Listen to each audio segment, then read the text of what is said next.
let's talk about fake news, which is, I'm sure, what's been teased, right? You know, let me put my dust off my news director hat and put it back on. You know, for years, information was very cut and dry, and you confirmed the information and you went on the air with it, and then Facebook and other social media sites come along while I was news director and really become mainstream. And for the first time ever, our audience had the ability to interact with us in a newsroom and with every newsroom. And then that morphed into everyone on social media suddenly became a part-time journalist, but they didn't have the training. And that became very dangerous. Things spread very quickly. And then, as I'll talk in a minute, that moved into, well, not only are folks just ignorant of the process, there are bad actors out there who are trying to influence what we do and how we do it in this country. But for years, we knew what fake news, it looked like that, right? It looked like that. By the way, that we know that the duck hunter, that happened around cash.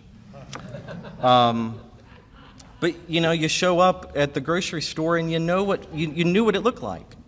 You knew what it looked like. Today, that's fake news. And you point to one of the cable networks. And for journalists in this country, we find a great deal of concern with what is going on with the cable networks, because the word news is on the screen 24/7 and commentary is mixed in.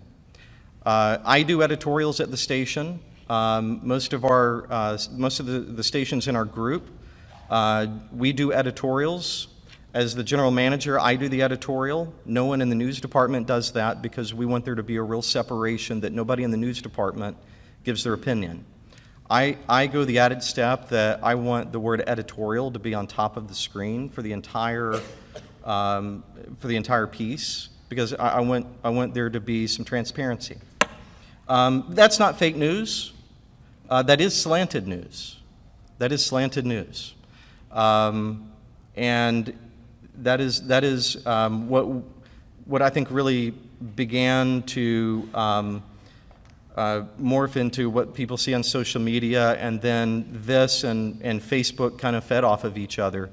And there's an audience there for all three of these channels. And it's concerning for a lot of reasons. Scott Pelley, who used to be with CBS News, I really like this quote. "Never before in human history has so much information been available, and never before has so much bad information been available in human history." And if you think about it, there's a lot of truth in that.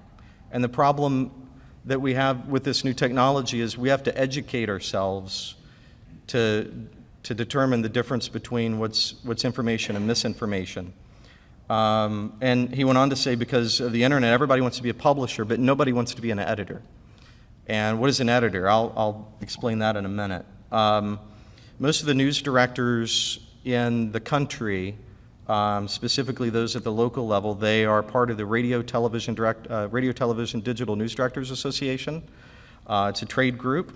They put out a code of ethics. You can go and read that.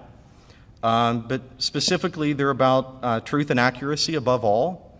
Confirm information. Sometimes you have to confirm 2 or 3 different places if you don't trust your source. Accuracy above all else. You know, in the rest of the world, currency is what makes money is what makes the world go around. That's our currency. In the news department, for that team, credibility is their currency. It takes years and years and years to build it, but one word and one sentence and one story, and you can ruin what takes years to build. Independence and transparency. They have to be sterile of outside influences, and even the perception that the news content is being influenced from outside sources begins to eat away at your credibility. Transparency, I'll discuss that in a moment, but are we being open and honest with how we're reporting, with the information we're getting, with who we're talking to? You know, we talked to the sheriff who said X instead of, hey, there was a wreck somewhere and somebody died. How do we know that information? accountability and consequences. It is, for the news media in this country, we really feel like they're the fourth estate, and that we have to hold the other three branches of the government accountable, hold the powerful accountable.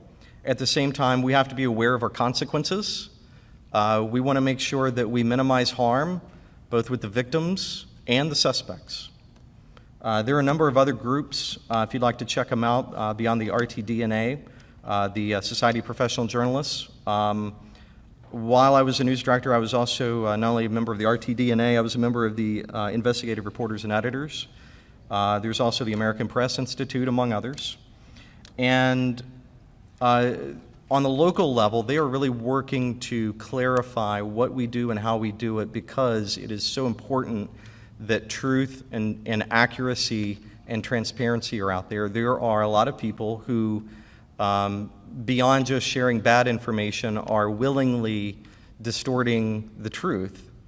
And we have to be careful with that. There's such a cottage industry right now of conspiracy theorists online making hundreds of millions of dollars. And there are bad actors around the world, including the Russians. The CIA put a report together, the interference in the 2016 election. And I didn't read all of it. I wasn't that bored. But I happened to find bits and pieces.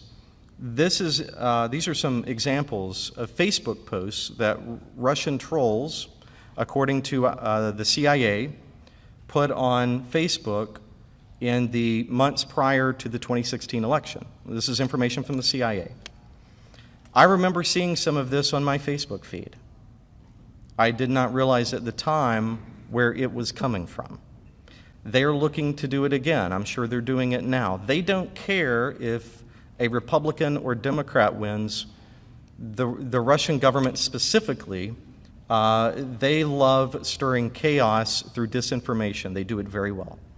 And they're looking to do it again. So how can we spot fake news? Well, our friends at the International Librarians Association put together a little one sheet, and I just thought I would go through it real quick because it really helps stir the conversation. First of all, consider the source. If it is from, leftistview.org or conservativetoday.com, how legit is that? Are you getting both sides? Probably not. So find out, what is their mission? Where are they coming from? A lot of sites that have somethingnews.com may not be a legitimate news site. It may be someone trying to stir the pot. Check the author. If it's a blog, same thing applies. Read beyond the headline. A lot of times it can be clickbait. And I'll tell you, as a station and as an industry, we're guilty. We're absolutely guilty of clickbait, and we're doing a better job. But I see a lot of folks who will comment on our stories on Facebook. They haven't even read the article.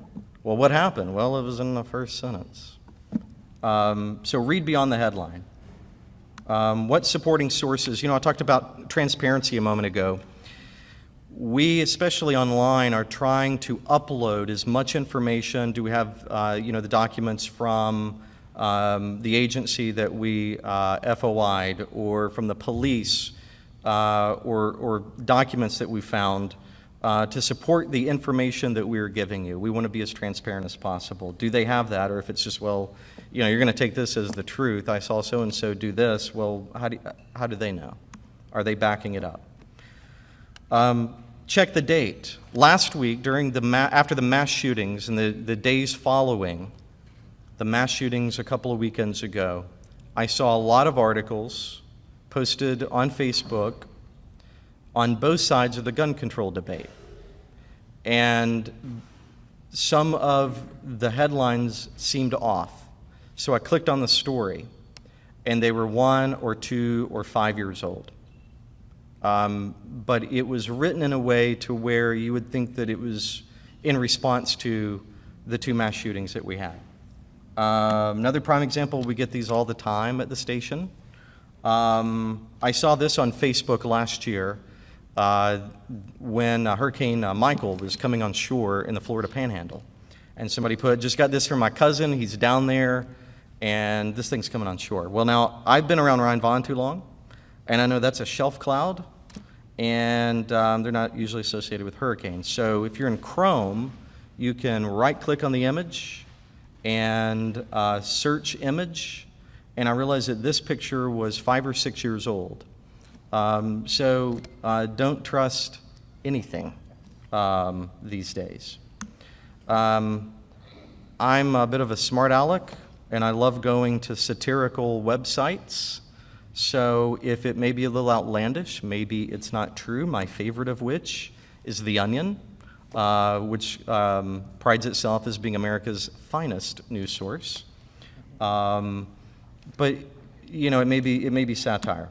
And then finally, check your biases. Look, we're all human. We are all raised differently, had different experiences, and we look at the world differently. Because it's information we don't want to hear doesn't necessarily mean it's not true or that it's fake news. We just need to make sure that we're open to hearing everything and acting on it in a rational manner, and I think that's the biggest takeaway I have. And then finally, you know, Abraham Lincoln said it best: the problem with quotes found on the internet is that they're often not true. So, all right. Thank you all very much.